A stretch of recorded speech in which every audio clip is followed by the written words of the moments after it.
Good evening, everyone, and welcome to our live coverage of Starship Test Flight 7 launching from Gulf Coast, that is, from Starbase in Texas. Hope you all are doing fine and excited about the much anticipated launch of Starship. Hi, my name is Deepto Maitra, and I'll be your host, providing the commentary for today's mission launch.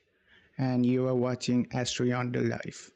Roger, 0G, and I feel fine. Capsule is turning around. Houston, we see a nominal MECO. Welcome to space.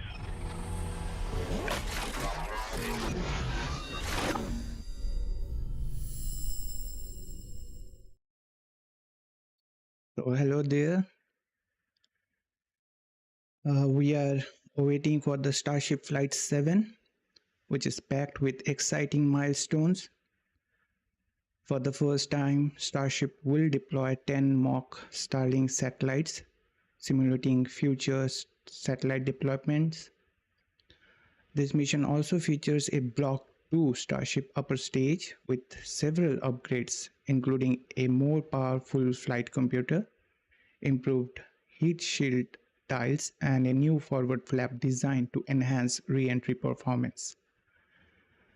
Additionally, the Super Heavy booster will reuse a Raptor engine from a previous flight, marking a step towards rapid reusability for the first time.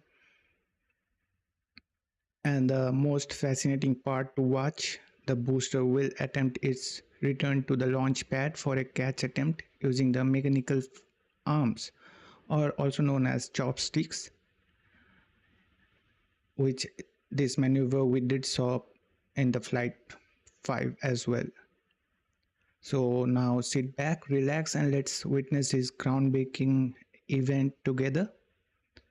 So currently we are waiting for the Starship liftoff at 4:37 p.m. Central Time, 22:37 UTC from Starbase for SpaceX. SpaceX did adjusted their liftoff time just once before. Hopefully they won't be delaying the launch because the launch window for today's launch is only for 1 hour. Now before moving on, would like to express our heartfelt gratitude to everyone for being a part of today's launch on behalf of AstroYonder team and moderators. One of our moderator has already joined us.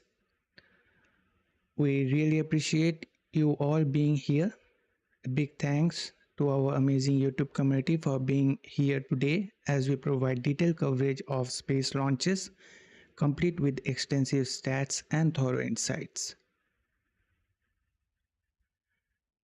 Now, once again, just a reminder, it's just me running the show for our launches. So if for any reason we hit any technical hiccups, hang tight. Nothing to worry, I will do my best to walk you through the Starship's 7th flight happening in 1 hour 16 minutes from now, approximately.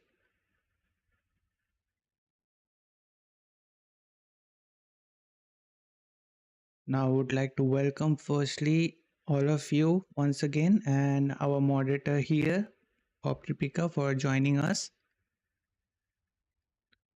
I hope you are doing well, Optripika, after watching the New Glen's launch. Again, we are here today to watch this another launch for Starship. Hope you keep replaying that liftoff of New Glenn many a times as I did. Although I didn't got much time to play that because I have to work on this Starship flight.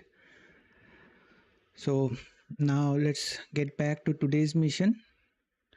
In October 2024, Ship 33 underwent cryogenic testing. Its counterpart, Booster 14, which is of Block 1, and the ship is of Block 2. So the Booster 14 also went cryogenic testing in October. Booster 14 then rolled rolled out to the OLP-1 and conducted a successful spin prime test and static fire in early December of last year. Ship 33 also went a combination of spin prime and static fire test later that month of last year, that is in December, and on January of this year, January 10th, the ship 33 and booster 14 performed a wet dress rehearsal. So here we are today for its launch. Would like to welcome Angry Bird, also one of our moderator here. Thanks for tuning in, and unfortunately I couldn't talk to you in between because I was preparing for this, so hopefully we will be talking sooner. So let's just quickly move on to the trajectory for today's mission. Now flight 7 will fly a similar trajectory as the previous flight 6, with the Starship targeted to splash down in the Indian Ocean. This flight path does not require a deorbit burn for re-entry, which maximizes the public safety while still providing the opportunity to meet the primary objective of a controlled Starship re-entry. But for some reason, the attempt for a catch of the Super Heavy Booster 14 won't be possible. It will undergo a landing burn and soft splashdown in the Gulf of Mexico, and achieving a controlled entry with the splashdown of the Starship Ship 33 in the Indian Ocean.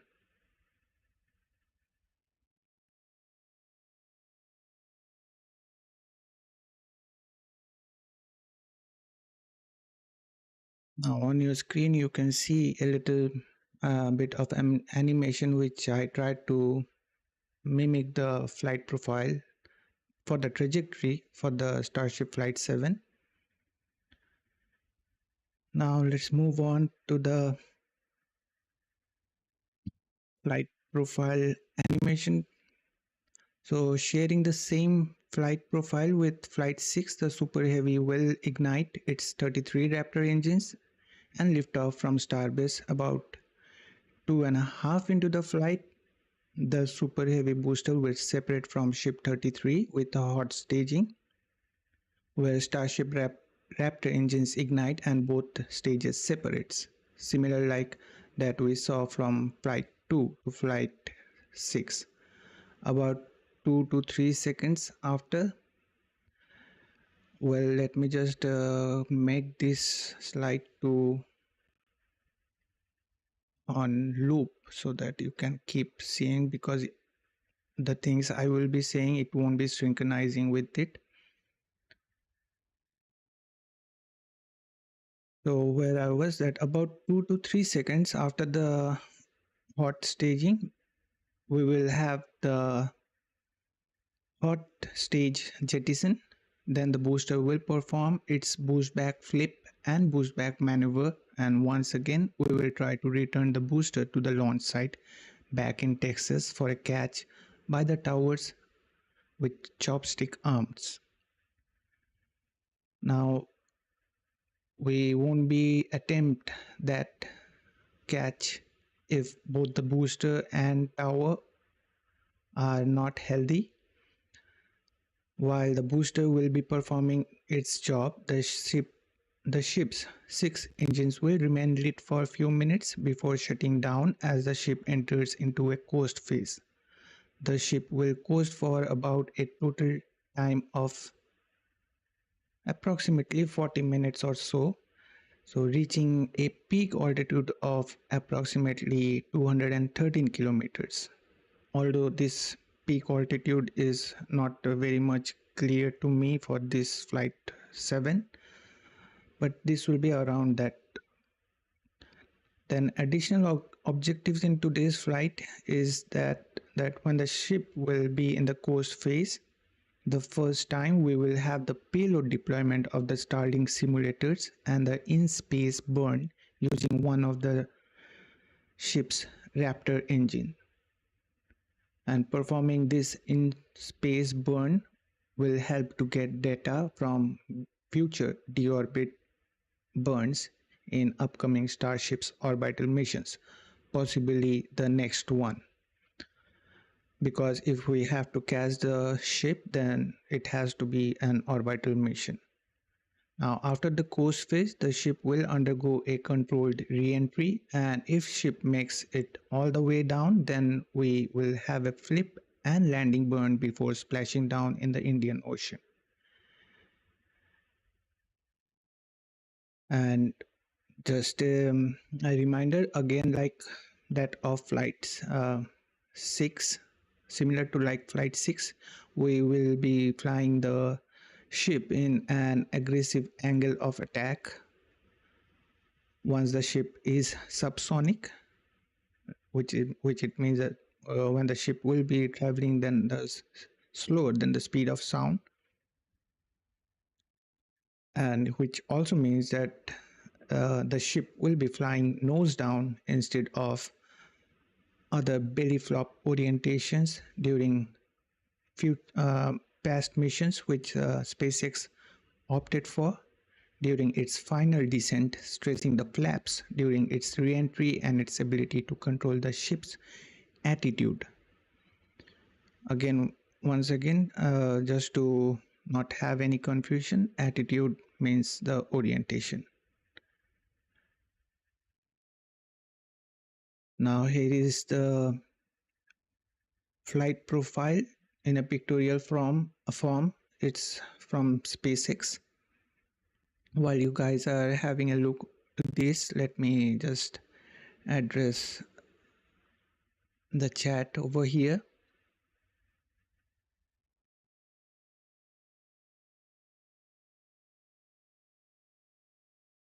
Well, we thought that you were sleeping, Angry Bird, so for that we didn't, like, I didn't say you anything, so I'm sorry for that. And your silence seems a little kind of a storm coming up, so I'm a little scared that why you were silent that time. Anyways, got to hear it from you later on.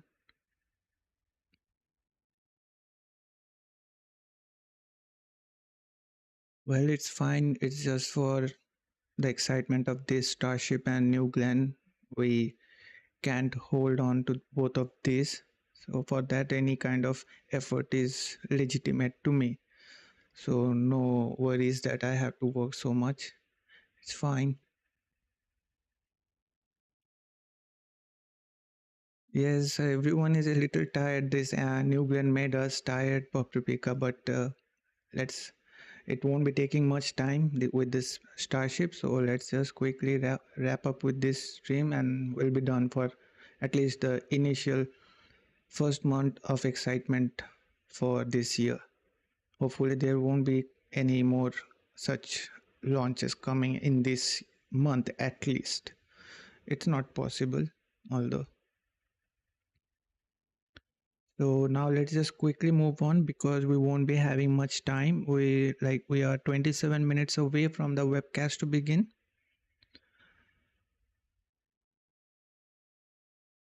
Now I will be just getting into the details of the Flight 7 because we have to know what's new there in the Flight 7.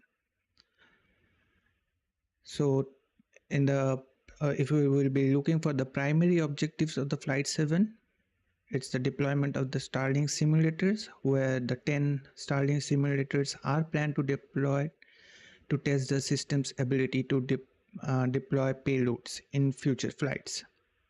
In-flight Raptor engine relight that will be crucial for future deorbit burns for the ship itself.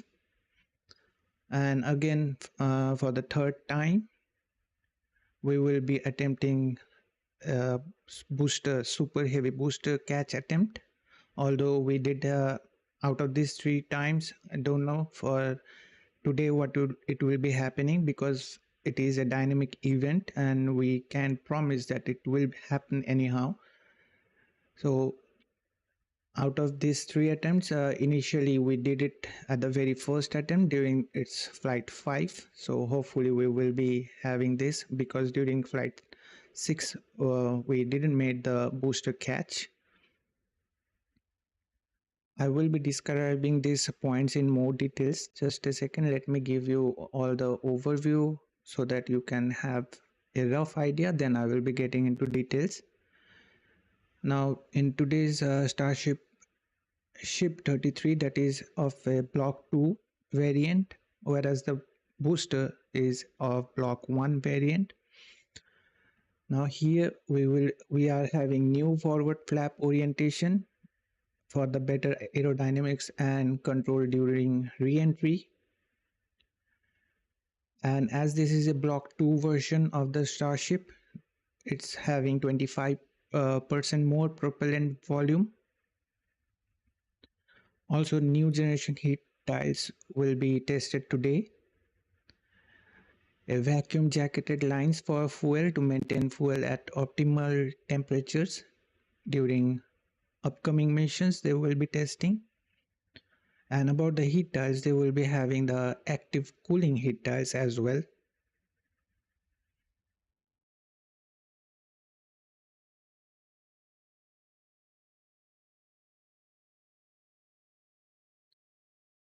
And moving on, then we will be having the smart batteries in today's flight that will be providing 2.7 megawatt of power, 120 Mbps of video downlink that will be using the Starlink.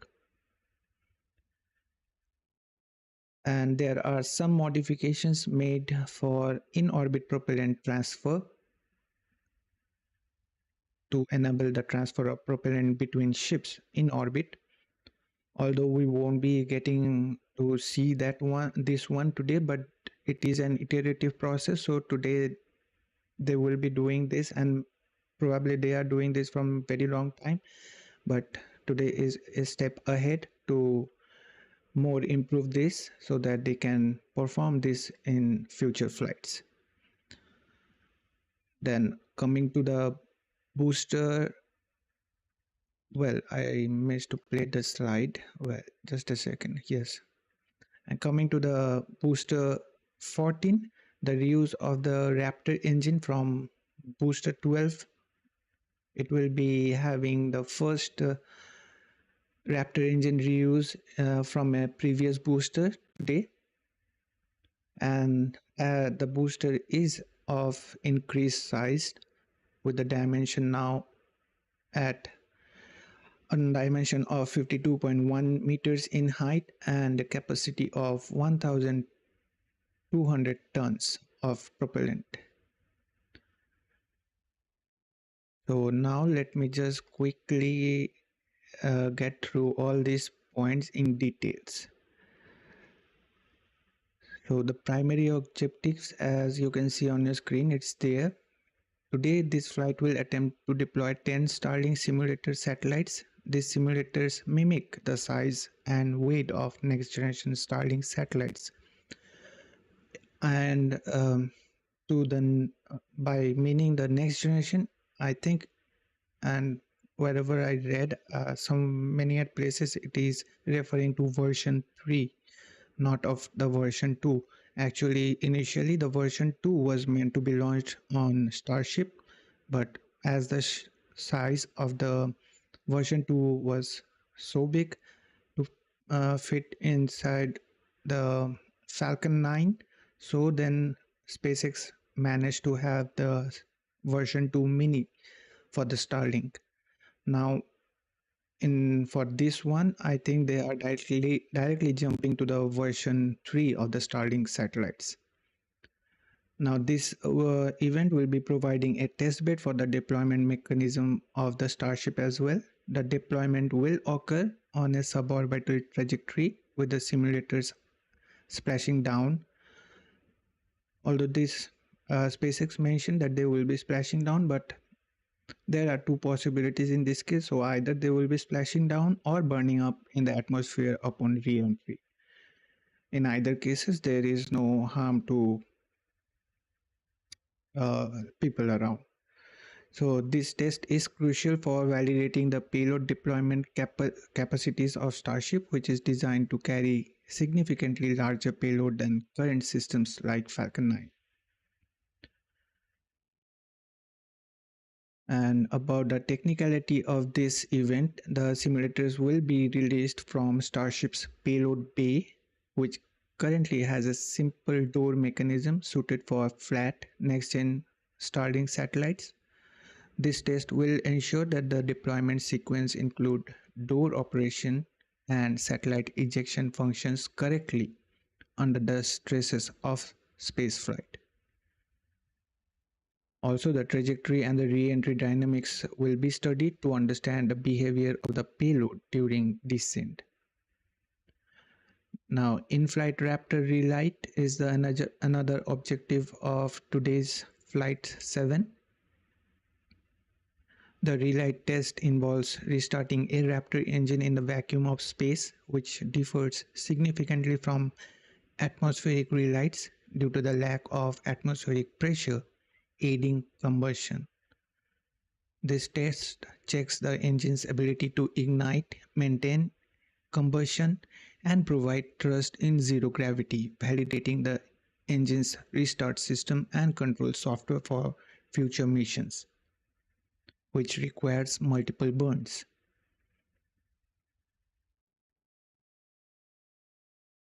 And the next primary objective for today's flight is the booster 14 catch attempt. The catch process, we all know, involves a precise control of the booster descent using its grid fins for steering and landing, engines for deceleration. The chopstick arms must align perfectly with the booster's speed and positions to grasp it safely, and for this only we have some specialized sensors on the chopstick arms, and those sensors have to be healthy as well to attempt a catch. This procedure tests the integration of the flight software, sensor accuracy, and the structural integrity of both the booster and the catch mechanism.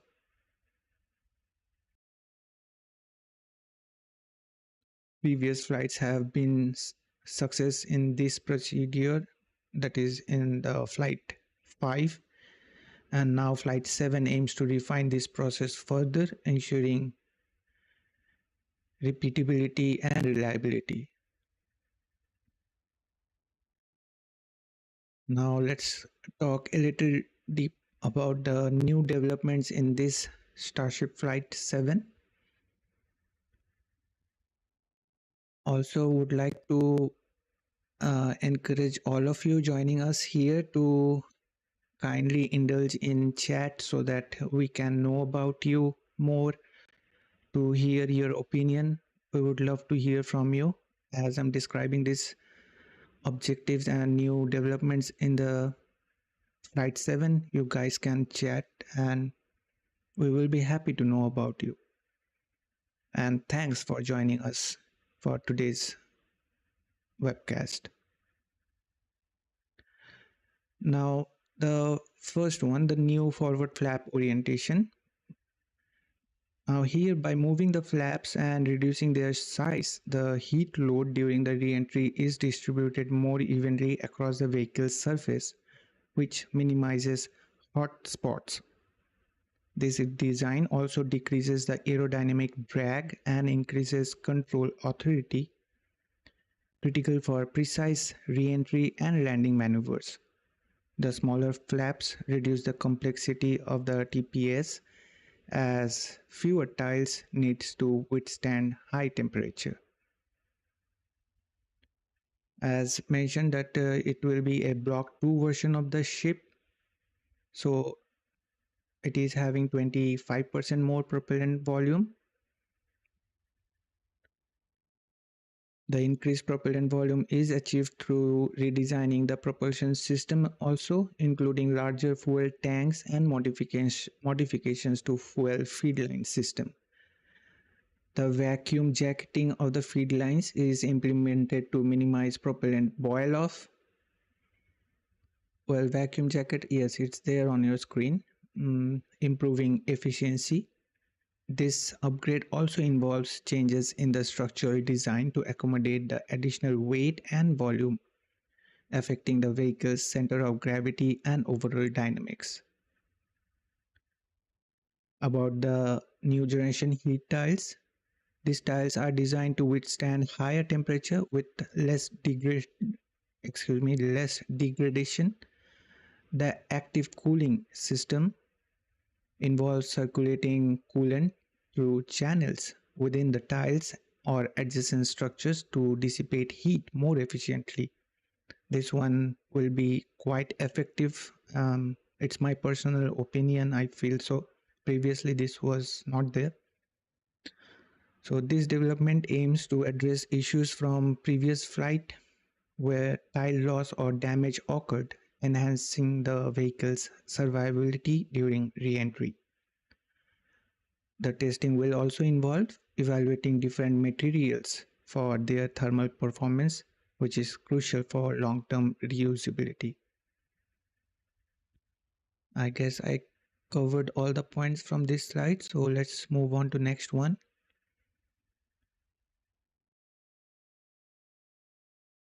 Well, just a second. I am having something to say about the vacuum jacketed lines for the fuel. So let me just keep it here.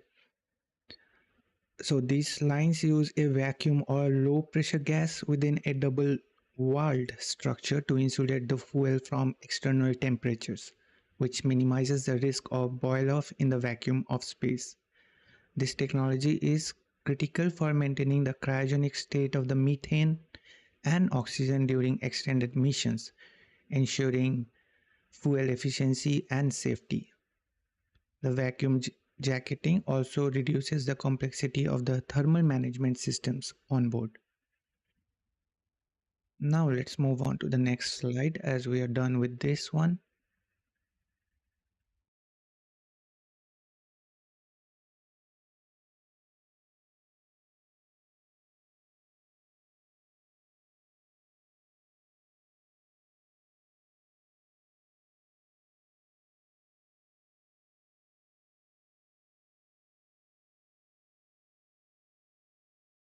There is no alteration to liftoff time. It's a good sign.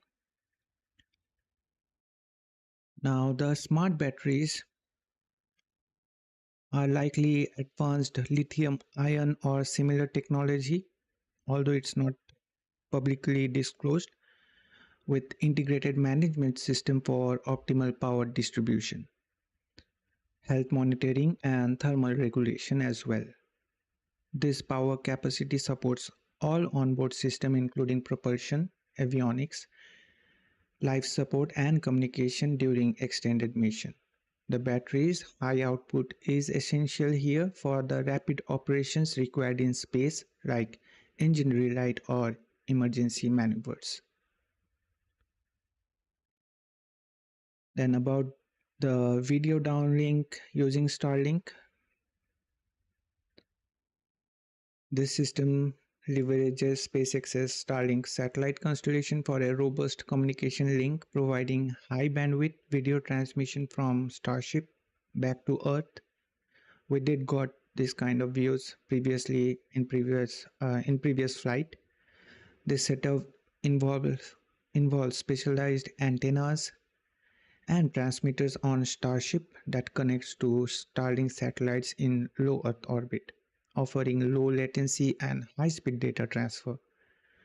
This capability is vital for mission control to monitor the vehicle's condition and performance in real time, especially during critical phases like re-entry and landing.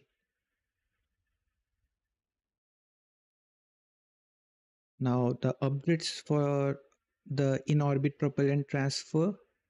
This involves modification to the fuel system to allow docking and transfer of propellants in microgravity. It requires precise control of fluid dynamics, ensuring that fuel can flow from one spacecraft to another without significant loss due to the lack of gravity. This capability is once again crucial for long duration missions like Mars colonization, where refueling in orbit could reduce the launch mass from Earth. The upgrades include specialized connectors, valves, and possibly robotic arms or docking mechanisms designated to facilitate this process. Now, coming to the booster for the Starship. Now, today, the reuse of the Raptor engine numbered 314 on the booster 14 from a previous flight. To be precise, booster 12 on flight 5 will be demonstrated. This test also will showcase the durability and reliability of the Raptor engines through multiple flights. The engine must undergo inspection, refurbishment if necessary, and integration into a new booster. This process involves checking for wear, ensuring the integrity of the combustion chamber, nozzle, turbopumps are all good, and verifying that the engines can perform as expected after reuse. And also, successful reuse reduces the cost, as we all know, as it is a saying nowadays, reusability has to be effective for the better access of space, and also the environmental impacts due to that gets reduced, aligning with the SpaceX goal of sustainable space travel. Now, also worth mentioning that for today's launch, NASA will be using a specially equipped Gulfstream 5 aircraft, tail number N97NA, to snap images of the Starship during re-entry and at peak heating. The plan is to have the aircraft in position to catch the spacecraft as it comes over the horizon and splashes down in the eastern Indian Ocean early in the morning. To get the best shots, the plane has already flown and all its lights off inside and out. Now, about giving a little background, like context about this, NASA already asked the FAA to fast track waiver so that they can start practicing the flight over the Gulf of Mexico and Southwest Texas in early December. After that, they flew the aircraft out to Perth, Australia on January 3rd to run more practice flights in the actual splashdown zone. So this is all leading up to the flight 7, which is now set for today.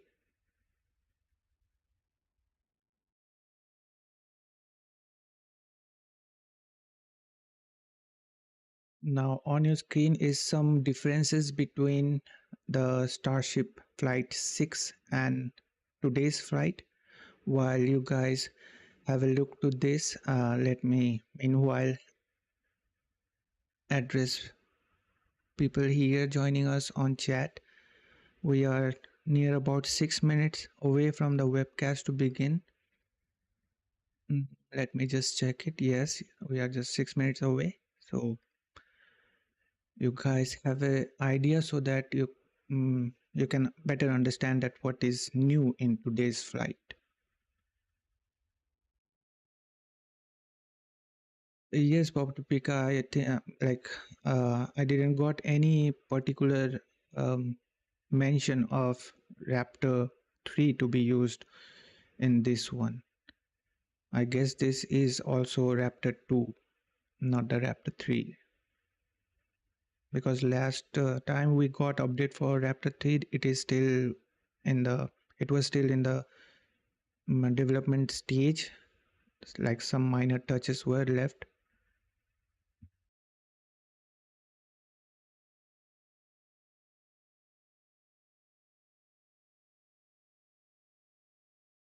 No, Paprika, in this case, mm, I'm a little bit lucky.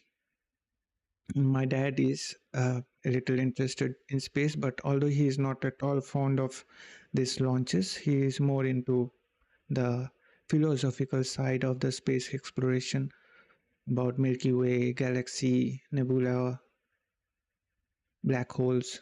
He is more into those.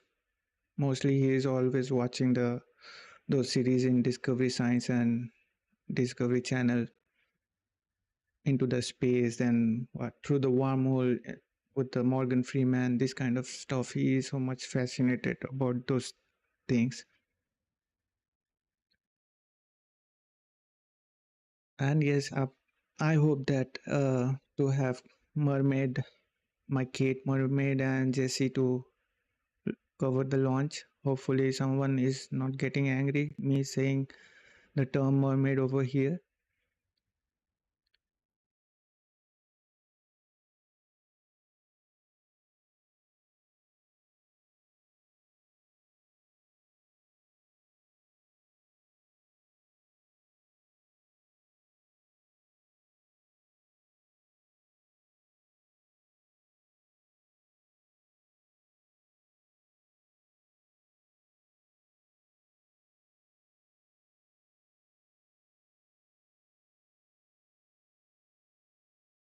Well, thanks, Angry Bird, for having such a bold request to the people joining us here to indulge in chat. Hopefully, people will come to join us.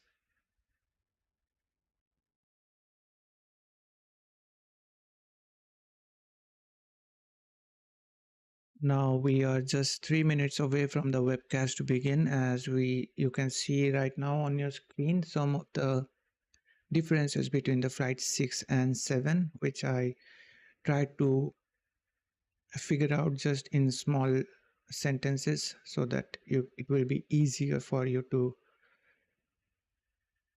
digest, because I'm getting more in details every time.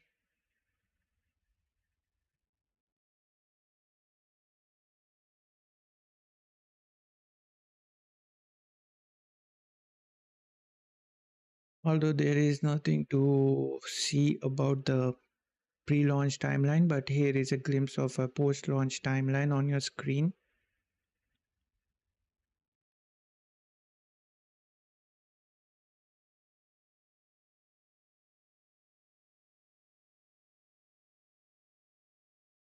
Up to this part is generally the same with the previous flight. We will be having some differences in the post-launch timeline in the next slide, which I will be showing you.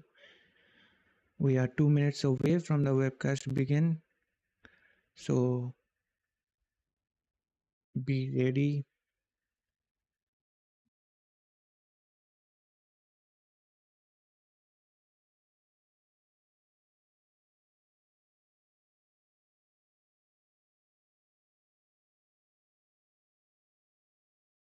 If the booster catch will be attempted, we will be having that at T plus 6 minutes and 55 seconds approximately. And at T plus 8 minutes and 53 seconds, the Starship's engine will shut down and will enter into a coast phase. And during that coast phase on your screen right now, you can see at T plus 17 minutes and 33 seconds approximately, we will have the payload deployment demo with the Starlink simulators, with the PES door opening up and deploying the Starlink simulators. And following that, we will have the Starship Raptor in-space relight demo as well. And again, rest of the timeline is similar to the previous flight.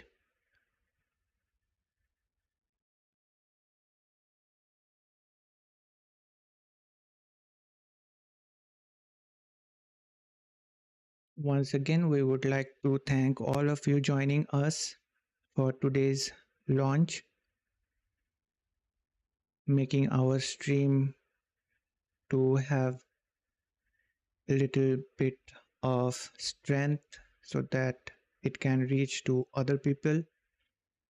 You can like that stream because it helps YouTube's algorithm to bring more space fans and space lovers just like you, and so that this stream can be discovered out. Now I guess the webcast has started, so let's just quickly move on to the webcast.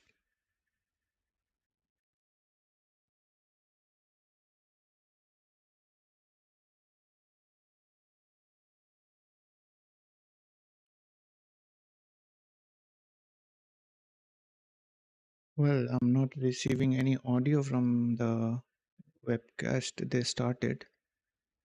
Yes, I'm getting. So I got a little frightened because every time this audio is missing from SpaceX stream, it makes me freak out.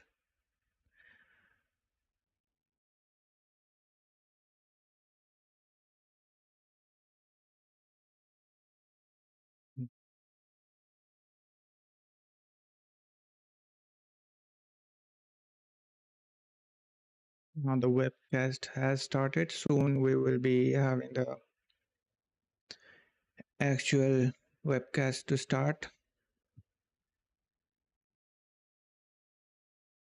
Like Jesse and hopefully Kate to join us.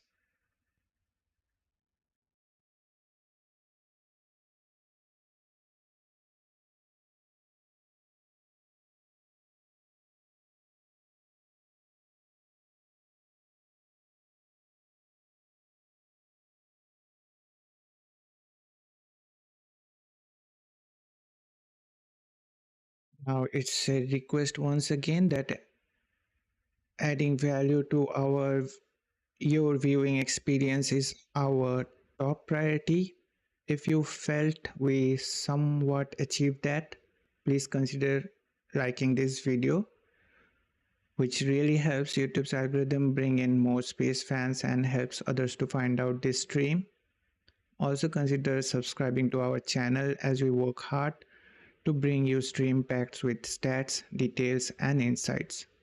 We'd be incredibly grateful for your support.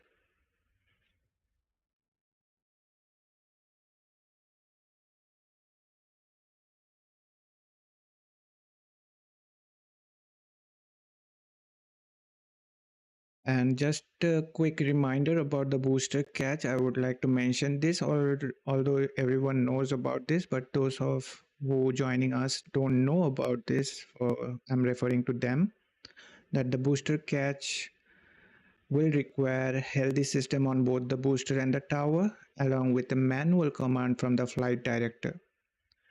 If this command is not given before the boost back burn completes, or if health checks shows unfavorable conditions, the booster will default to a splashdown in the Gulf of Mexico.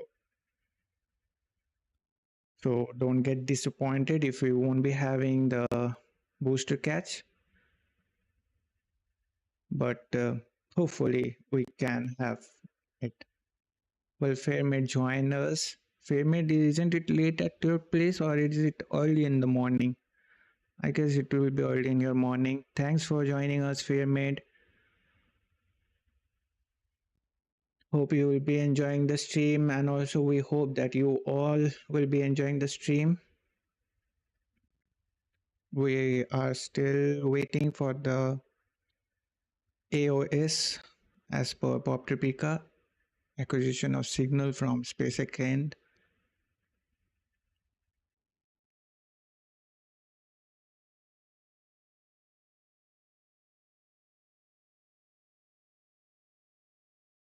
Well, to Angry Bird, I was saying that what they will be deploying, they will be deploying the Starlink simulators. They are like not the real Starlinks. They are, you can say, mock Starlinks, but they will be deploying them. But even though they are mock Starlink simulators, they are designed in such a way that they can represent the size and dimensions and other specifications to the next variant of the Starship, hopefully the version 3 maybe. So finally the webcast started.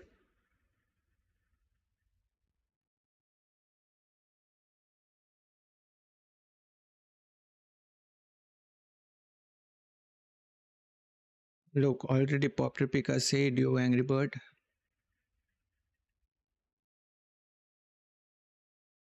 Yes, Pop Replica, I did, but initially it was not coming, so I got scared that the audio is not coming maybe. Some cool views from back in Texas on your screen right now. Although SpaceX did made these new videos in a very good way, I can say. Although this one, the music seems like I heard it. I think they added some new footages to them. There is nothing to feel stupid about asking questions. Be curious. Who said so? Stephen Hawking, remember?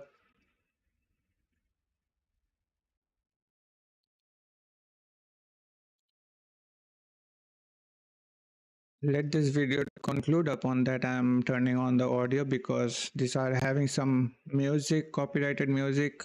It can give us some claims. Here we go. Good afternoon and welcome to the 7th flight test of Starship. It is currently 4:03 p.m. Central Time here at Starbase, Texas, and it is a beautiful and breezy afternoon for another flight around the world. I'm Kate Tice, Senior Quality Systems Engineering Manager at SpaceX, and I'm joining Dan for my first ever in-person Starship launch at Starbase. You can see the rocket behind us. It's mind-blowing. This is quite the view, Dan. No better seat in the house, no better thing to talk about a rocket as you watch it launch. I'm a little stunned. Hi, everybody. Welcome back to Starship. Looking at Kate. Launch. I'm Dan Hewitt from SpaceX Communications. We are at T-minus under 33 minutes and counting. Our T0 time coming a little after the bottom of the hour. Now, Starship program has brought us nonstop excitement back in 2024. This year shaping up to be even bigger. Absolutely. We're looking at even more launches of Starship this year with tons of exciting firsts starting today. Flight 7 has a lot in store, from Starship's next generation upper stage design on its first flight today to deploying the first simulated Starlink satellites and the second booster catch attempt. We're kicking off 2025 in style here in the Lone Star State. So hold on to your butts because it's going to be a wild year. And it's all ramping up as we chase after that full reusability for the world's biggest rocket. And we're going to be with you today every step of the way. Also joining us, though, amid a very excited crowd growing over there in Hawthorne, is Jesse Anderson. Jesse, how's everything going in LA? Hey, Dan and Kate, everything is all good here on the factory floor. We're just outside of mission control, and we're T-minus 31 minutes away, but we already have a really big crowd here building. So Jesse is there at California, but Kate is out there. So yes, Pop Replica Kate is gonna watch it today. Today is another exciting one. We're joined by Starship, Raptor, and Starlink teams here with me today. Finger crossed for that pyramid. Hopefully we all can watch this one at least once in our life. But for now, I'm going to hand it back over to you guys at Starbase for a quick look back at the flights that brought us here today. Yes, today we got the whole crew over here, our moderator teams. Safely, the faster we learn, the sooner we realize full. Also would like to again repeat myself and encourage others to indulge in chats, ask questions, talk with us so that we can know more about you. Informed the upgrades that are debuting on today's flight test. And, you know, we've all been watching this, following through the incredible testing campaign for every flight. And, man, I can't wait for today as well as everything else we've got planned this year. Just a recap of what happened just before this flight test. Our most recent one was back in November 19th. That was Flight 6. It lifted off at 4 p.m. Central from Starbase, Texas, just a couple miles over our shoulders. It was a gorgeous sunset ascent. Let's take a look. Well, again, they are making this hot music to play. So you can just have this view over here on your screen. Enjoy those views, cool views from Flight 6. although we did missed it to stream.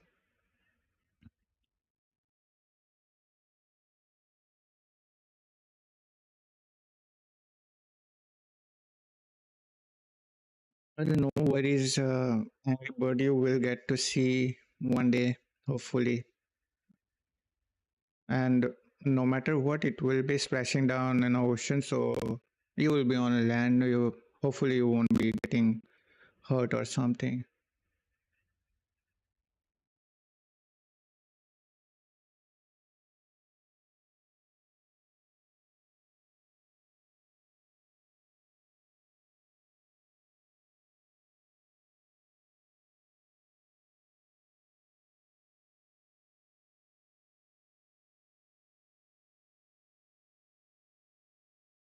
These are some cool views on your screen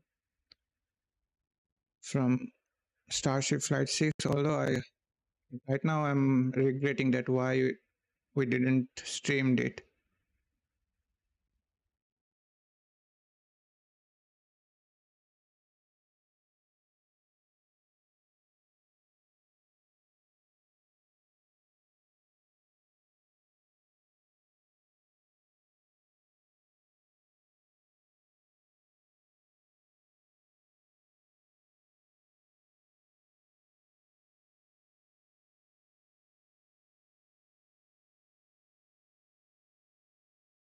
Well, Andrew, thanks for joining us.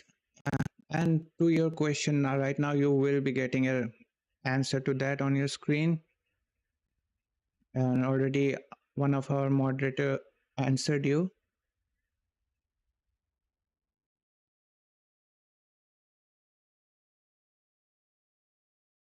Return back here to Starbase for a catch at the launch tower. And while booster catch is blowing our minds, ship keeps going all the way to space, gets into its suborbital trajectory. Got a couple on-orbit things. We're going to deploy our first test satellites. Also going to relight a Raptor engine while in space. That all sets us up then for re-entry. As we have seen on the previous flights, courtesy of Starlink, that re-entry period gives us such gorgeous views. It's like, just a rainbow flow of colors as the ship re-enters the Earth's atmosphere. The ship will relight its engines, perform a flip maneuver for a soft water landing in our targeted location in the Indian Ocean. And that will once again be daylight given our later launch window. So today's flight test will be launching the next generation of Starship. It'll attempt the first payload deployment test, fly multiple re-entry experiments geared toward ship catch and reuse, and of course, the launch and return of the Super Heavy booster back to the launch site right there behind us. Yeah, that's going to be amazing, but ship, kind of the star of the show for a lot of stuff today. A huge block of upgrades to Starship's upper stage are debuting on this flight test, adding more capability. We'll start off up top. Those forward flaps got a redesign. They shrunk in size. We shifted them towards the top of the vehicle, away from the heat shield. That's going to make it significantly less exposed to re-entry heating. And then Starship itself, we made it about 2 meters taller. So we stretched it up to about 52 meters. That allowed us to add 25% more propellant volume, along with a bunch of propulsion upgrades like vacuum jacketing of those feed lines to the engines, an entirely new feed line system for the Raptor vacuum engines, an improved avionics module for propulsion, all that adding performance and the ability to fly longer missions. And just like on Flight 6, tiles have been purposely removed to stress test vulnerable areas. This time we're doing it across the entire vehicle, including in critical areas, as we use this flight to push the boundaries of Starship's capabilities. And for re-entry experiments, multiple metallic tiles are being tested, as you can see there on your screen, including some that have a version with active cooling. Then the vehicle's avionics, its brains, got a complete redesign. Some of the new things, we've got 4 of these upgraded Starlink terminals that combine Starlink, global navigation, and RF communications into a single unit. And then on the sides of the vehicle, we have these catch fittings. They're non-structural, but we're going to be able to see how they perform thermally during reentry. We also smoothed part of that tile line to address some hot spots that we saw during entry on the last flight. Now, the ship and the booster, they weren't the only thing to get some upgrades. On the ground side, several radar sensors will be tested on the tower catch arms as we experiment with additional ways to measure distance between the arms and the vehicle while we prepare for ship catch. Now, this is just a handful of the many upgrades included on this flight that make this the most capable Starship that we've flown so far. And then something really cool has me super excited. We're going to be deploying 10 Starlink simulators that are similar in size to our next generation Starlink satellites. With pretty unparalleled payload capacity and full reusability, Starship's going to be able to deploy our more advanced V3 Starlink satellites, which is going to help us continue to revolutionize global connectivity. Each of those Starlink V3 launches on Starship is going to add about 60 terabits per second of capacity to the Starlink network. And that alone is that's more than 20 times the capacity we're getting with every V2 Mini flight on a Falcon 9 right now. That just helps further Starlink's impact in the coming years as we expand access to high-speed internet all around the world and eventually beyond. And those Starlink simulators are going to be on the same suborbital trajectory as Starship, and they're expected to demise upon entry. Starship itself, its trajectory looks very similar to all of our last several flights, suborbital, splashdown targeted into the Indian Ocean, a couple hundred miles off the western coast of Australia. And then the other on-orbit thing we're doing is going to be relighting a single Raptor engine while in space. We knocked that out last time. V2 ship, new propellant system. Let's do it again on this one. Ship's going to be busy. Now, of course, we can't forget to add that today's super heavy booster is reflying flight-proven hardware for the first time. A Raptor engine that flew on the booster that was caught during Starship's 5th flight test. You can see it there on your screen. This flight-proven engine, we've got Raptor 314 there, hence why there's a piece of pie on this nozzle. Maybe we can get that image rotated so you can see it a little bit better. Yeah, there we go. If you didn't already know, we like our jokes around here.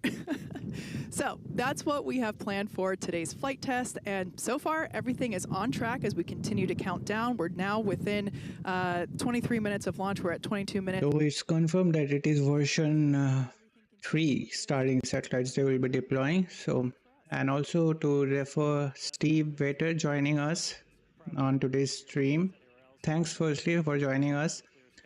And sorry that we are interrupting the SpaceX commentary, but somewhere we have to, because it's our stream. We have to make it look like that it is our stream, and there are some copyrighted issues. For that we have to pause the audio during some music's going on. So wherever there will be some important parts, I will be staying quiet. Today we stacked the vehicle. Over the weekend, we lifted the ship on top of the super heavy booster. Hours ago, we cleared the site of all personnel, and of course, our flight controllers came on console, some of them sitting in the building behind Dan and I. And as Dan mentioned, the range team was deployed. They are standing by in the Gulf to make sure that the booster has a clear to return back to here at the launch tower, but also they're located in the Indian Ocean, standing by to make sure that the targeted landing zone for the ship is also clear as well. And then we knock out a whole bunch of things in the hours before launch. We do an alignment on all the guidance, navigation, and control. We did tank purges, pressure checkouts, make sure we were ready for prop load, check the booster, quick disconnects, and the ship one. We demate the chopsticks. We actually do a little wiggle check on them, make sure we have control, as we're going to be using those for catch. Load up all of the hydraulics that are on the tower, and then we did the initial locks and methane chills, getting them ready for prop load. Now, speaking of prop load, we conducted the go, no-go poll for prop load at 3:30, so a little bit less than an hour ago. All was good there. Prop load is underway. The LOX load on the booster started at T-minus 45 minutes, and fuel started at T-minus 43 minutes. booster fuel will start at T-minus 41 minutes, and then locks on the booster started at T-minus 35. So that will all wrap up at T-minus 3 minutes and 20 minutes on the ship side, and at T-minus 2 minutes and 50 seconds on the booster side. So everything is looking good. Propellant is loading. Yeah, looks like we're about half full of everything on booster, 3/4 of the way there on ship. Looking good for a launch today. With that, though, let's jump. Kate is having like a tongue twister like me while describing this events. Really, those are hard to say. Updates with the vehicle as we prepare for liftoff.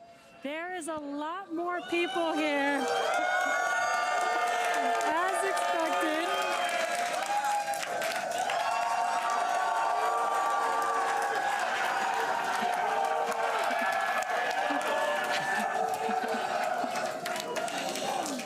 Love it.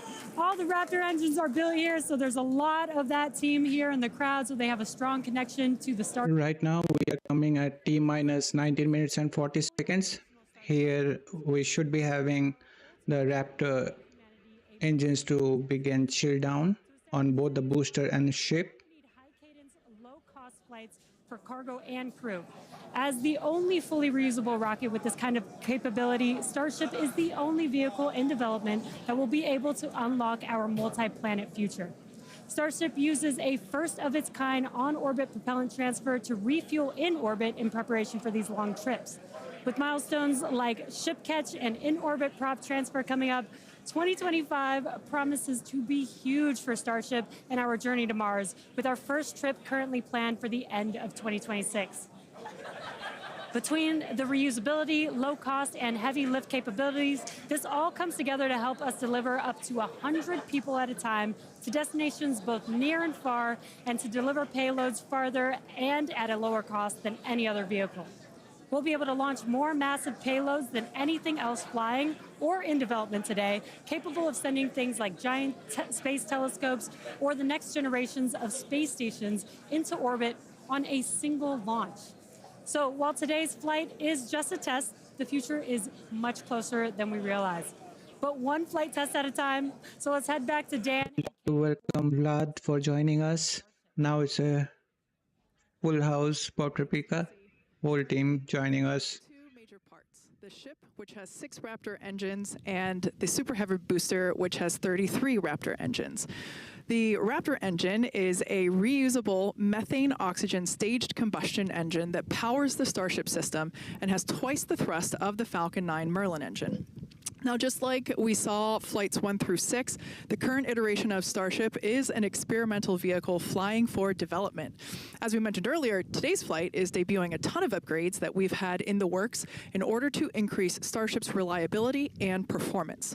Several of these upgrades will also unlock our ability to fly longer missions, something that we'll want to do as we start doing orbital flights around Earth. And then to get an even better sense of just how big Starship is, we can start here. It's Person about 2 meters. iterative things they are saying right now. Vlad, it's completely normal. We all are sleep deprived today for both the launches. If they will be placing such 2 exciting launches in the same day, who will be having a good sleep? So Got 2 meters taller. it's completely fine, no worries. And as Poptripica is saying, replays are there. And what's super fun is we're going to make ship and booster even taller in the future. Which is crazy, because turning around and looking at it and thinking that it's going to be bigger, that's mind-blowing. Make the ship as tall as the booster. Now, moving up the rocket, the ship features 6 Raptor engines. 3 optimized for sea level performance and 3 optimized for vacuum performance. Raptor Vacuum, or RVAC, is a similar design to the Raptor engine, but features a larger exhaust section and a larger expansion nozzle to maximize the engine's efficiency in space. Our upgraded ship that we're debuting today carries about 300 more tons of propellant than the last flight's ship, bumping it up from 1,200 metric tons to about 1,500 metric tons. It's a lot. The ship is designed for vertical takeoff and landing on any hard surface. Now, the ship is also outfitted with newly redesigned forward flaps that are used to aerodynamically control the vehicle's attitude during atmospheric flight and enable a precision landing. The new flaps are lighter and positioned more leeward or away from the heat shield. Now, To reach full reusability, the ship has to be able to survive re-entry not just one time, but multiple times. The ship's heat shield is essentially what does the job for that. We've been iterating on that every single flight, building towards that heat shield that requires no refurbishment between flights. Now, the heat shield is composed of thousands of hexagonal ceramic tiles. They're designed to insulate the vehicle during that atmospheric entry. Well, why they didn't give any update for the engine to call out? Rapidly reusable heat shield has never been flown in history. So continuously improving this, flying new experiments, those are all key focuses of all of our flight tests right now. And in between the first and second stages is our hot stage, which we saw in actions on flights 2 through 6. The hot staging maneuver is when the upper stage engines are ignited before the booster engines, before those booster engines are completely cut off. With hot staging, the rocket never stops accelerating during separation, so it's more efficient than traditional stage separation. One of the hallmarks of Starship flights are the incredible views that we get throughout flight, of course, courtesy of Starlink. Every day, we're working to expand the Starlink network, both on Earth and in space. Here's Jesse with more. Fans of Starship may know that Starlink enables us to bring you lots of unprecedented views, both from space and here on Earth. In addition to the dozens of cameras on Starship itself, we also have mobile Starlink camera kits deployed in the Indian Ocean, connected to our aerial assets and all around Starbase, which all come together to help tell the incredible story of Starship, both on and off planet. Thanks to Starlink, Starship is capable of streaming more than 120 megabits of real-time high. So we will be getting some more good footage again for this flight. To help engineers rapidly iterate across all systems. And all of that streaming data will be put to good use with the more than 30 cameras on the vehicle for today's flight test. Starlink is the world's largest satellite constellation, operating in low Earth orbit to deliver high-speed, low-latency broadband internet, providing access to people around the world, many who have never had connectivity before. Starlink now serves more than 119 countries, territories, and other markets. And here at SpaceX, we've been developing Starlink's communication capabilities not just for humans on Earth, but for astronauts in space. Our recent Polaris Dawn mission, we deployed a high-speed internet connection in Dragon for the very first time. Here's a quick look at how that went. We have to again turn off the audio over here. Sorry, because it will give us some copyright issues. Meanwhile, you can watch these cool videos on your screen. Well, right now we are T-minus 12 minutes 37 seconds and counting.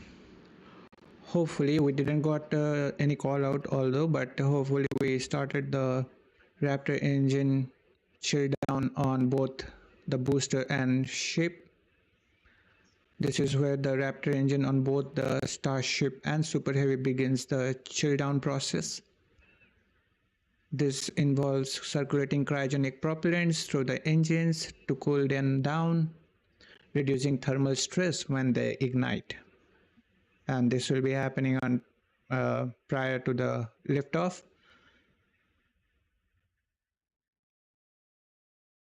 Now let this video to be get done, because it is having some copyrighted tracks. I will be making the audio back on. Yes, 30 cameras for Starlink to provide us more good, like stunning footages for Flight 7.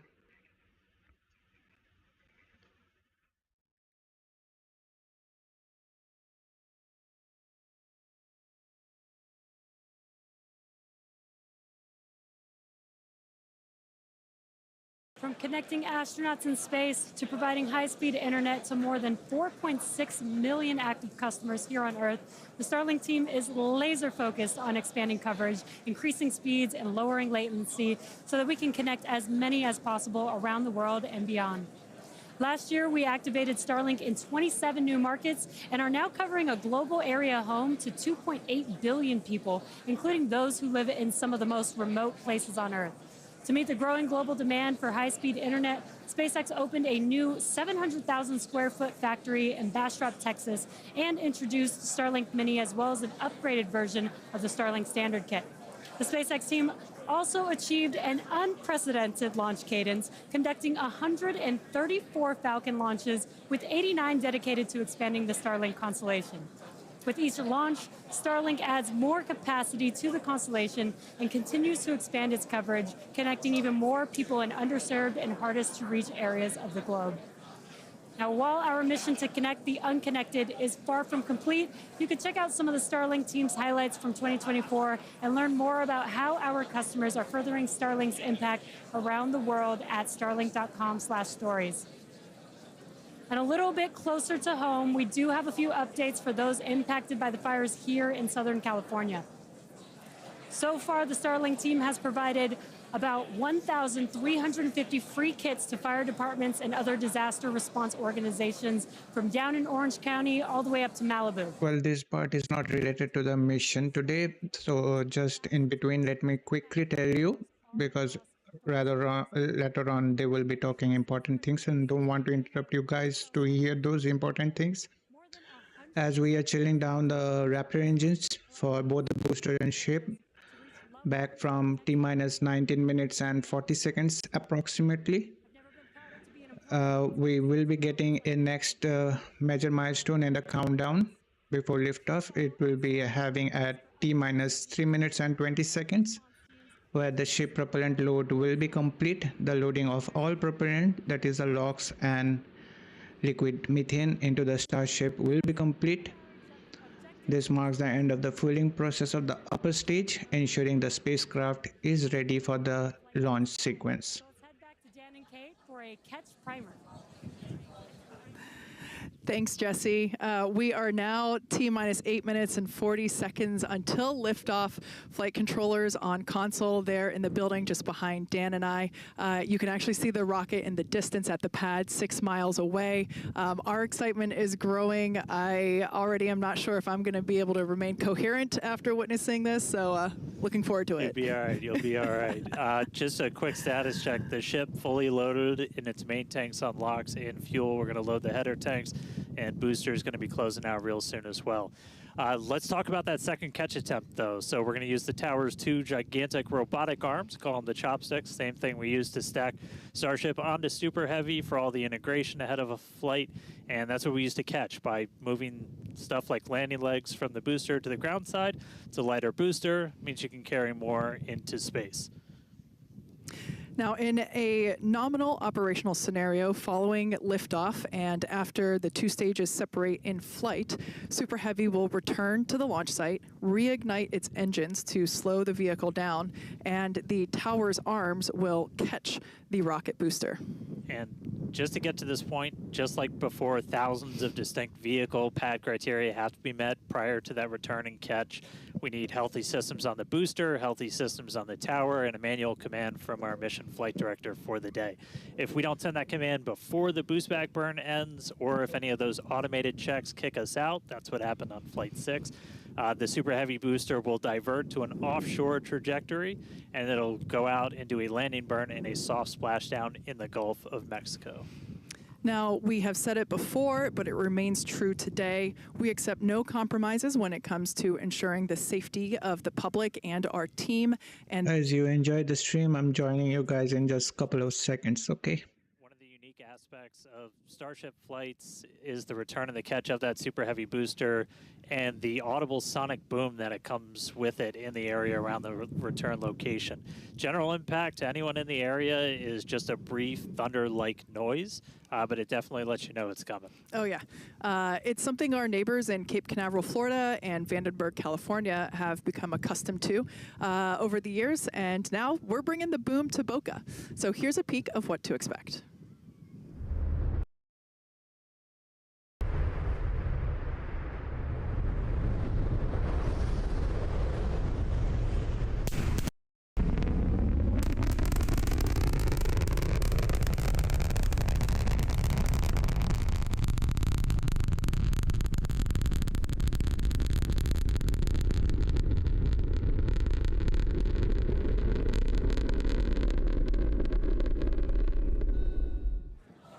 As I mentioned earlier, we have Starship, Raptor, and Starlink employees here fully invested in this flight test.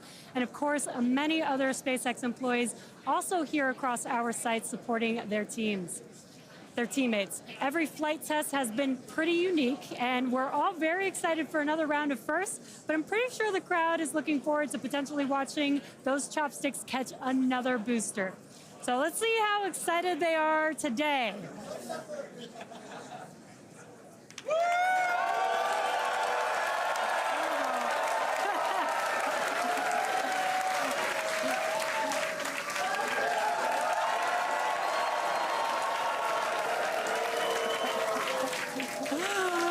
Just under 5 minutes to go. We are all very excited here. We're going to send it back to you at Starbase for the final minutes of the countdown. Kate and Dan. All right, thank you, Jesse. So if you just tuned in under 5 minutes ago, you picked the right time to do it. Just a quick status check. So we're almost fully loaded on the booster. We'll be fully loaded on the ship, fully loaded on the booster coming up soon. Our range team just reported that we're looking go in the range. That's super important. Great Our news. security guys, Mike, Kyle, Nick, the whole team out there in the elements, making sure everything's clear, doing a fantastic job. And we are coming up on 4 minutes and looking good for launch. Yeah, certainly exciting. Now, we do have an opportunity to hold at T-minus 40 seconds if necessary. This is a chance for us to perform additional checks if necessary. If we, need to repressurize some tanks, or if there's a wayward vessel in the range last minute, opportunity to clear it out. But everything currently looking good. Now, once we pass T-minus 40 seconds, a number of events will occur in rapid succession. The ground spin and ignition systems come up to flight pressure. The ship will go to internal power. After that, the quick disconnect, or QD arm lockout, is removed in preparation for retraction, which will happen shortly after T0. And yeah, once we pass T-minus 40 seconds, we do have the ability to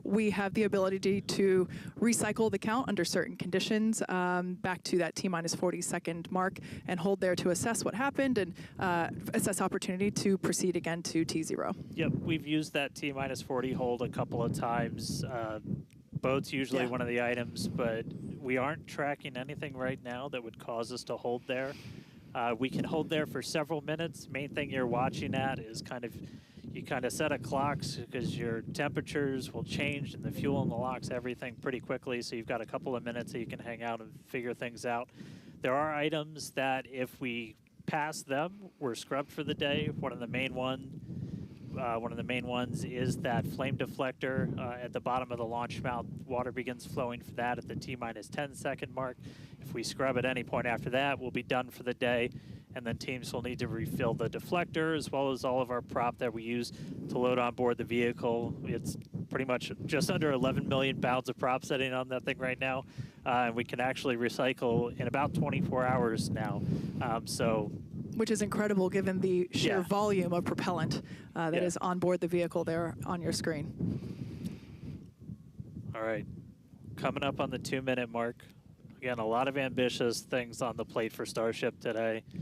T-minus 2 minutes. New ship, new year, a lot of upgrades, doing a lot of ambitious things in space this time. Our first payload. Because the prop load is complete. Yeah. We're looking good. So as we mentioned before, we have an opportunity to hold at T-minus 40 seconds, not tracking any issues at the moment that would be necessary right now. So fingers crossed we can pass through that checkpoint without stopping. But the folks on console are continuing to evaluate the launch commit criteria, making sure that the winds are within limits as well as any other weather restrictions. But man, compared to yesterday, this is a textbook gorgeous day. Oh yeah, little breezy today, but we got clear blue skies for a launch today. So at this point, all the prop has been loaded on the vehicle. We've closed everything out. We're doing our final thrust vector control, or steering for the engine checkouts. Once we hit the 30-second mark, we'll hear the flight director give the final go for launch. So we're under a minute. As we said, we're not expecting a hold at T-minus 40. But do not be shocked if that happens. It has happened in the past, and we can hang out there for a couple of minutes if we need to. If memory serves me right, We hold my breath for 4 seconds. Pass through prop load gate. Passed. All right, we passed right through that prop load gate. hot diggity dog. All right, so we're going to let our flight director, Ty Huntington, take it away. Go for launch. Final go from the flight director. Now at T-minus 10 seconds, the flame deflector activation will take place.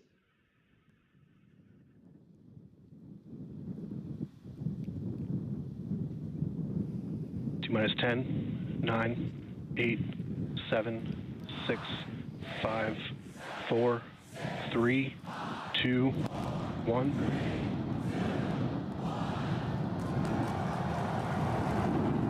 We have liftoff.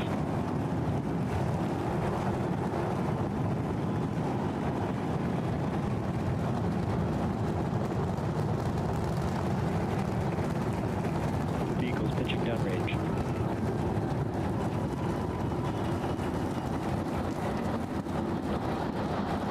Booster chamber pressure is nominal.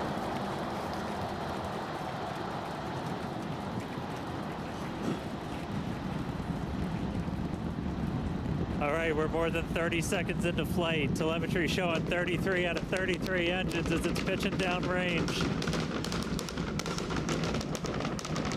Booster chip, avionics power, and telemetry nominal. Hearing good call-outs on the ship and booster avionics. You just heard the rumble hitting us about 6 miles away. Watching Starship arc into just endless blue skies right now. Max Q will be coming up, I think.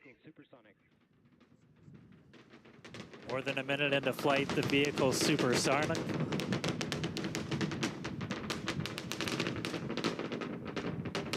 Max Q. So we just passed through max Q. That's the greatest stress the vehicle is going to experience on the way uphill. Now coming from max Q, next 50 seconds, after that we will have the, not 50 minutes, excuse me, not 50 seconds, 1 minute and 40 seconds, we will have MECO, main engine cutoff. Next moment coming up, though, is going to be hot staging. Don't take your eyes off it. It's one heck of a light show. What a gorgeous ascent. 6 ship engines getting ready to ignite. That's going to happen while we're still attached. We can still see the ship's engines from the ground.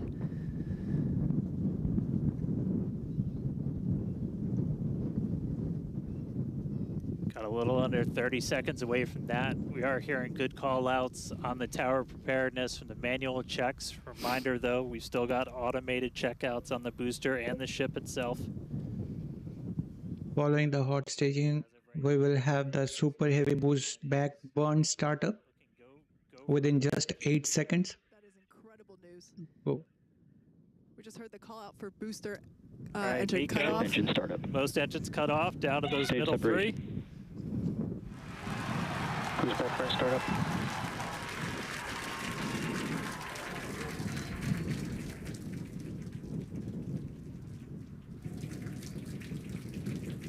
All right, hot stage after chamber confirmed. pressure is We've got a nominal. booster hopefully on our way back to us, and a ship now making its ascent burn into space. How's it going in Hawthorne, Jesse? It's great over here. You can hear the crowd screaming for every milestone. The booster is now making its way back down to Earth. Looks like we have 12 of those 13 engines ignited. We're using the... Next up, we will be having hot stage jettison. So we get a go that for the booster returning, it's a good sign. We will have a booster catch. It's good news. that we could have a safe booster catch, and it sounds like we got the go for that. And there you can see on your screen, we had the we just jettisoned the hot stage, and there's a great, excellent view there of the hot stage floating away from the super heavy booster. Now we've shut down the engines for that boost back burn. That confirms boost back burn is Now Within 10 seconds or something, we will have the Super Heavy being in transonic. Coming up will be the landing burn. That's going to be 13 of those center engines igniting again. And that will then go down to, from 13 down to 3 engines just right before we touch down for that booster catch. Now, reminder, our stage 1 objectives are to have a controlled ascent, stage separation, as well as a controlled boost back burn and hot stage as well. So we're looking good for that so far. Some great views there from the ship of Earth. That looks incredible. We will be getting to catch booster today, so I'm getting anxious and excited for that. Is still firing its engines right now. Starship trajectory nominal. And great call outs. Starship. Good and healthy call out for the You can follow along the telemetry. Starship Heavy trajectory is nominal.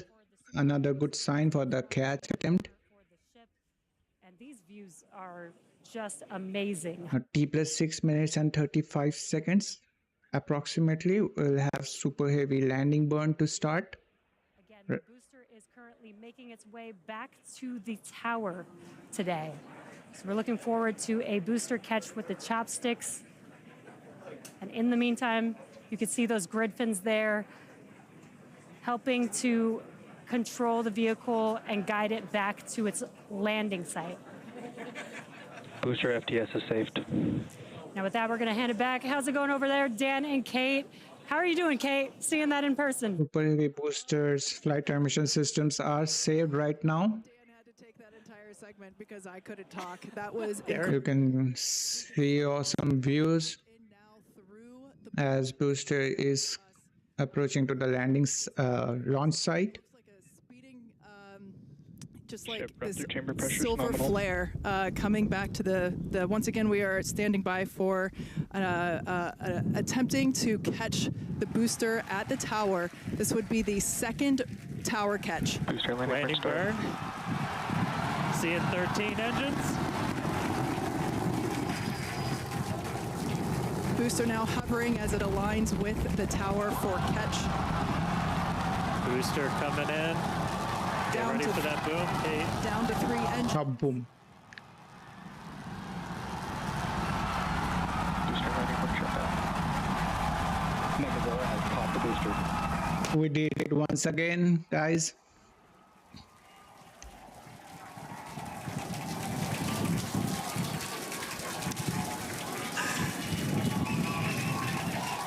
The booster, Super Heavy booster 14 is right now on the launch tower, caught by chopsticks. A successful catch by the launch tower. This is the same tower, the launch pad, where that booster took off from just 7.5 minutes ago. Great view from the Bullseye. chopstick arms, looking at those hypersonic grid fins that steer the booster for that precision landing. I really wanted to jump right now, but this mic is coming in my way. All that catch fetting is too on something that's just so massive. That was absolutely insane. Meanwhile, We're not done, but We're wait, not there's done yet. more. Wow, that is just absolutely stunning.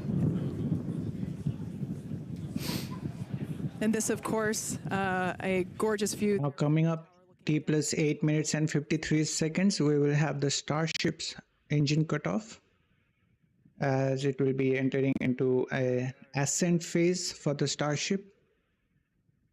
Hopefully we will get the call out there. Views from the ship, but who can take their eyes off of that incredible sight? That is once again the second catch of a booster back at the launch tower. It was incredible to see it come back down, just this silver flare in the sky. And we can still see the launch plume behind us, and wow, that we definitely I can't speak for you, Dan, but that was very moving for me. yeah, and right now you can see some of the telemetry on those ship engines has gone out, and we're waiting for an update on what our ship status is. We were approaching that ship engine cutoff time, So just waiting to hear. So obviously we've got booster back, booster on the launch tower in the chopstick arms, but we are waiting to get an update now on the ship. As we were expecting ship engine cutoff about 40 seconds ago. We saw some of those engines start to go out prior to that point. Seems like that We are just standing by to try we got only one engine to fire, at least from the telemetry it seems like, but they will be giving us the more accurate update. wait to hear some updates.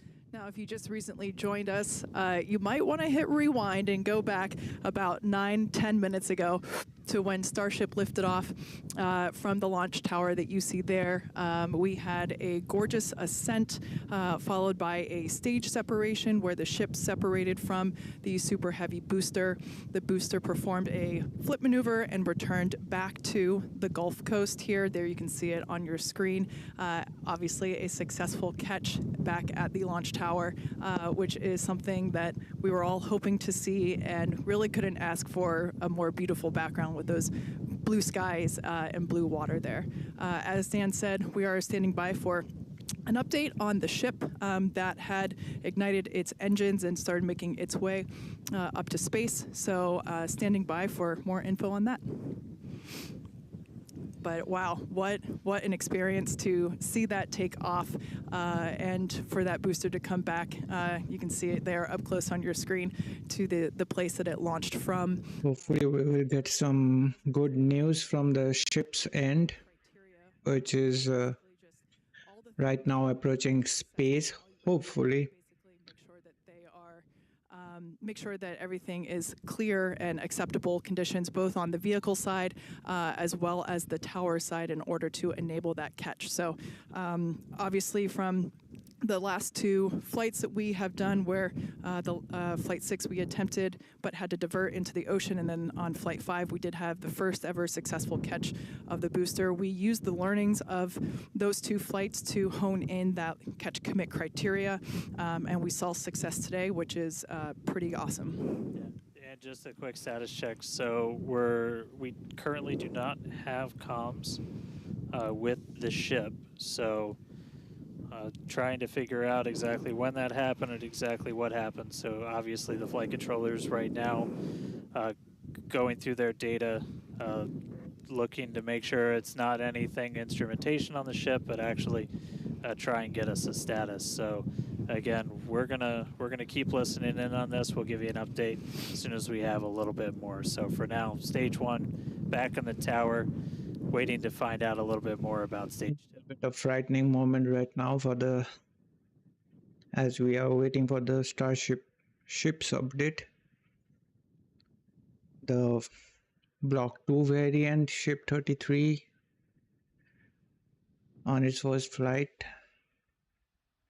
Hopefully we will be getting some good updates regarding its health and its performance, although the telemetry is struck.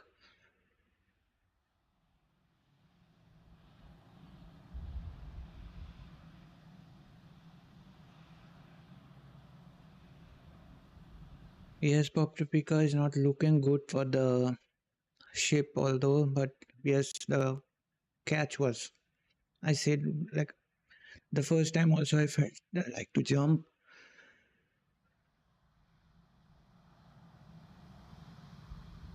But on the flight 5th, I was just providing commentary. Just a second. But we are still waiting to find out a little bit more on the ship. So it had successfully separated. We did that hot staging maneuver. We did see all 6 of ship's engines on the way uphill during its ascent. But as we were getting to the end of that ascent burn, we saw engines dropping out on telemetry, and we have since lost contact with the ship. So again, we're still listening in on the loops, trying to figure out how much we can get right now. But again, stick with us. We'll bring you updates as soon as we hear them. Really exciting. We were able to catch the booster today. Obviously, we want to get the ship all the way over to the Indian Ocean. Yes, Fairmate, they did it finally for the second time, catching the booster. And Vlad, Earlier this was a Well, that is a good side you are saying, but another bad side of this is that we won't be able to see the payload deployment from the Starship for the first time. So hopefully nothing went wrong and they can get the telemetry back again. Although this whole scenario as of now is not promising and it's not good because it should not be losing the telemetry. Trying to figure out what we can find out, and we're continuing to listen in and find out more information to share as we can. Once again, Bob Tripica, looking at their faces, I'm pretty doubtful that it's something not good what happened with the ship. Because as they would have been such excited as it was with the booster catch attempt. But let's just wait. With my own eyeballs in person, it was pretty awesome, and yeah, the thunder-like sonic boom was really fun to experience. Yeah. So we are getting a little bit more. So we did lose all communications with the ship. So I mean that is essentially telling us that we had an anomaly with that upper stage. So we're just coming up to the end of that ascent burn for the ship when we stopped when we started to lose a couple of the engines. We saw those dropping out, and then we did lose telemetry from the ship. So that means we didn't have contact with it. So at this point, we are assuming that the ship has been lost. So this was a brand new vehicle, essentially. This was kind of an upgrade version. So with that, there's a lot of things you're upgrading, but there's a lot of things you're going to learn as all of those systems are now interacting with each other for the first time. But at this point, we did lose the upper stage of the ship. So again, we're gonna listen in and try and figure out a little bit more about what happened. And obviously, we'll do kind of a full breakdown once we get smarter ourselves. Yeah. Well, it is no issues that it was the first time the Block 2 variant was flown. So it was kind of expected, very less, but still it can happen because these are dynamic events. So no issues. At least we got to see the main fun part of the stream, for the super heavy catch. With the vehicle, so we are assuming. But if they could have made it with the ship, then it would have been wholesome. Okay, fine. But this was a new version of the ship, of Starship, and it was intentionally designed and flown in order to basically test the envelope, as we have done with every one of these test flights, the keyword there being test, and really trying to understand the boundaries and the maximums for the ability of this vehicle to fly and understand where those boundaries are. So we always knew that excitement is guaranteed today, success not guaranteed. And so yeah, we are standing by to see if we can learn more about the status of the ship. Yes, I mean, at least we got to have one piece of the cake. Instead of having the whole cake, we got at least one piece of the cake. But fine, no issues. As they were saying, they are saying that it's the first time, and yes, they will be learning, and probably the next time on the Flight 8, as of this previous, like prior to this event, it was planned that maybe they will be trying to catch the ship. But upon happening this incident as of now, the losing contact from the ship of the Block 2 variant of the Starship, hopefully maybe they will be postponing that decision for the Flight 8 to catch the ship as well.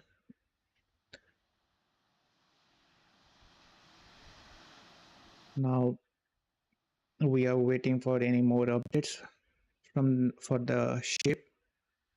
The booster is there on the chopsticks arm at the launch site only.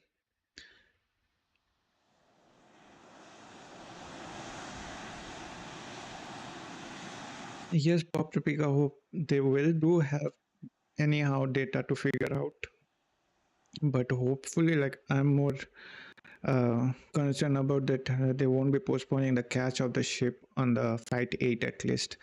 Really, it would be like crazy to see both the catches together happening simultaneously. Can you imagine? So, although just before they launched the details about the Starship Flight 7, I was not sure, and I was looking that maybe this time they will be catching, and I was so much excited that I will be watching to see both the catches simultaneously this time only. But unfortunately, not in this one. I got to read from sources that they will be trying it on the 8th one. No, fair made. Right now, we didn't saw 30 different camera views. We will be getting some handful camera views right now, but yes, SpaceX will be releasing those footages from different camera views, and mostly some of the cameras were on the Starship itself. So as we lost the ship, it is confirmed from SpaceX end. So we lost those cameras as well. So unfortunately, we won't be getting those views. But other than that, we will be getting some other views for the booster catch and other events which went through successfully. And as of now, I pray that maybe out of those 30 different cameras, the ship was having one camera and all other boosters and everything were covering 29 cameras so that we can have more footages to watch. We're getting a little greedy. And to Vlad, I can say, brother, you can go to sleep. There is nothing more to it. They will be just giving an update for the ship. So if you are already sleep deprived, you are saying, so you can go and have sleep. But once again, thanks for joining us and having some time in between your busy schedule to visit us. Although you are very precious to have on our streams nowadays. And also, all the best for your exams. I hope they are not done yet. And if they are done, maybe you got good results. Good night. Take care, Vlad. See you soon.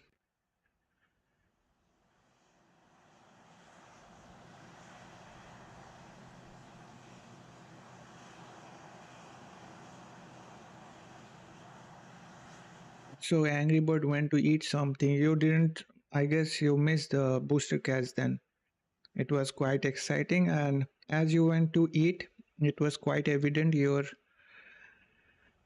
although your presence makes Starship flights to fail, but I don't know what was like exception today.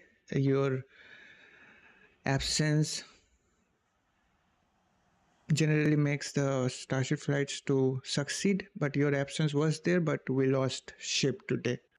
We lost the ship, but at least we got to catch the booster. And if you want to see it, you can seek it back once again.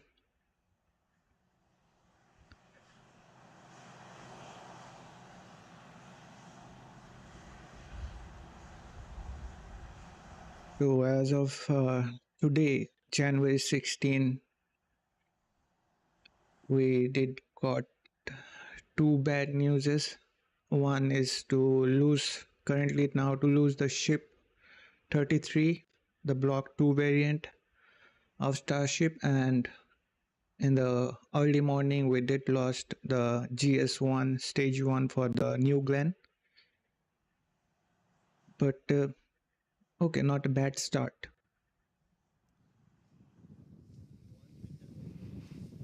Thanks everyone for continuing to stick around as we were checking in on the status of the ship. At this point in time, we can confirm that we did lose the ship.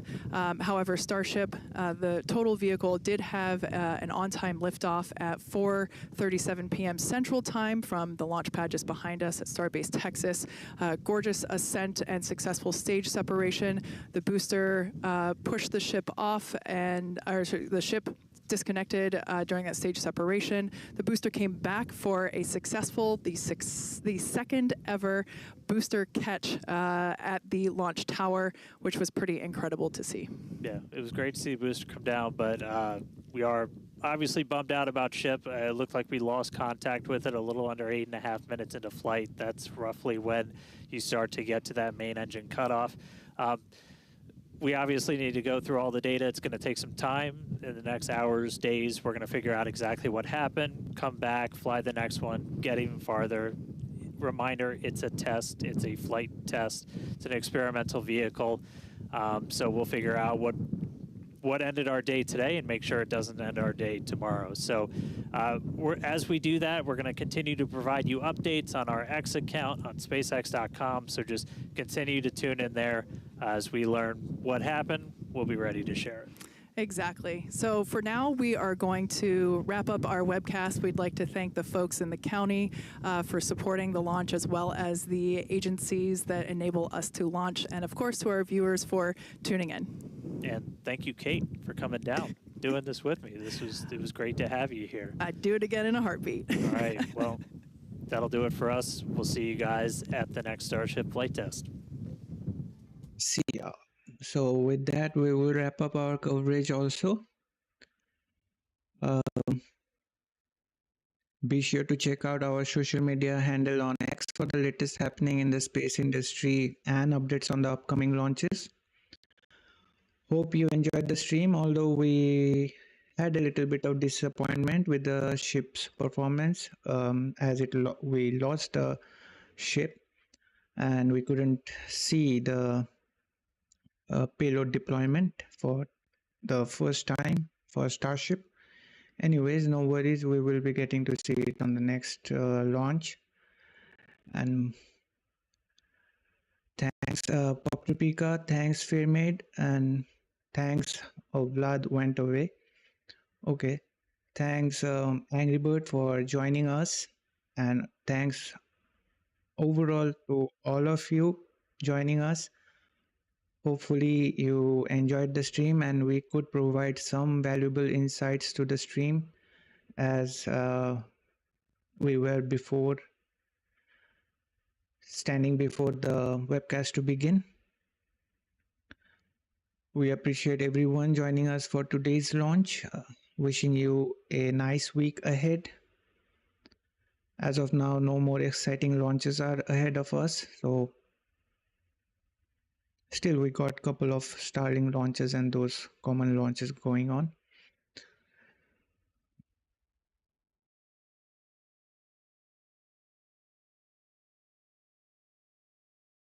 Thanks Fairmaid once again for joining us. Boca Chica, thanks for your constant support, liking, reposting and sharing our streams.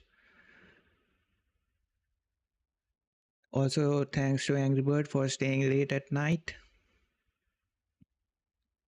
Thanks everyone for watching. This is AstroYonder Live and me, Dipto, signing off for now, and we will see you next time.